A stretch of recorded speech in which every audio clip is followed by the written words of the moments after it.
Your life as the ruler of Mars. You wake up to the sound of silence, not the peaceful kind, the suffocating kind. Your eyes open to the rust colored landscape stretching endlessly beyond the reinforced glass dome of your quarters. Billions of kilometers away, Earth is nothing but a pale blue memory. And you are responsible for everything that breathes, thinks, and survives on this entire planet.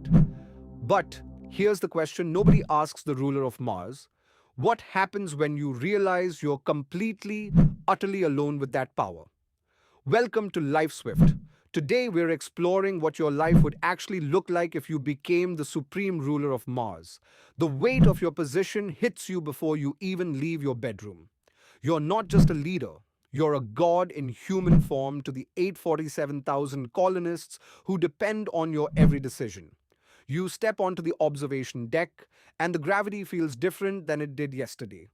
Lighter, like you're floating above the consequences of your choices rather than standing on solid ground. Below, the settlement sprawls like a circuit board. Interconnected habitats, oxygen farms, water extraction facilities, and mining operations that stretch toward the horizon. Every system depends on decisions made in this tower. Every breath taken by every person down there is authorized by you. The first crisis arrives before breakfast. A communication from Sector 7. A critical oxygen regulator has failed. You have enough reserves for 3 days, maybe four if you ration ruthlessly. But here's the impossible choice. Do you divert resources from the agricultural sector to repair the regulator, knowing that a failed harvest means starvation in 6 months?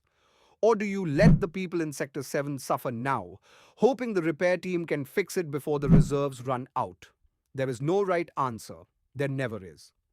You've learned that the hardest part about ruling Mars isn't the technology or the logistics.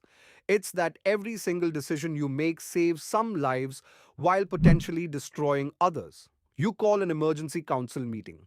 Your advisors file in. Scientists, engineers, military commanders, and economists. They all look at you with the same expression fear mixed with desperate hope. They want you to have the answer. They need you to have the answer, but you're beginning to understand something that Earth's leaders never fully grasped. Absolute power doesn't give you absolute knowledge. It just makes you absolutely responsible for your ignorance. The debate rages for 2 hours. Your chief engineer argues for the repair. Your agricultural director argues for the harvest. Your military commander argues for establishing a secondary settlement as a backup. Everyone is right, everyone is wrong, and they're all looking at you.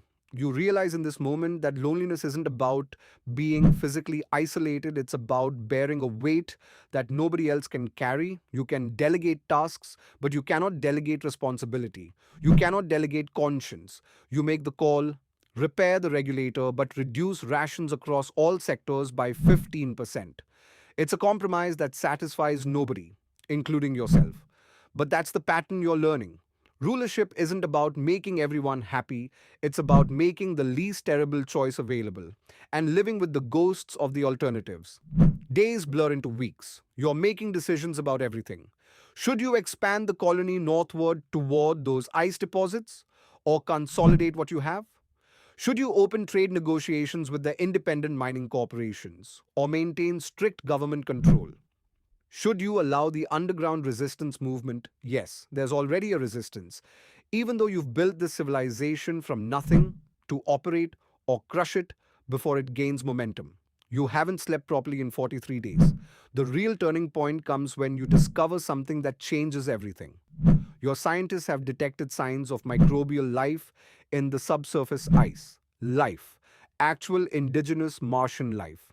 The discovery is monumental, but it immediately becomes a political nightmare. Some of your colonists want to study it. Some want to exploit it for medical breakthroughs. Some want to destroy it before it becomes a threat. Religious groups are having existential crises. The entire philosophical foundation of your colony, that Mars is humanity's new frontier, is suddenly complicated by the fact that humans aren't the first intelligence here. You must decide the fate of an entire species.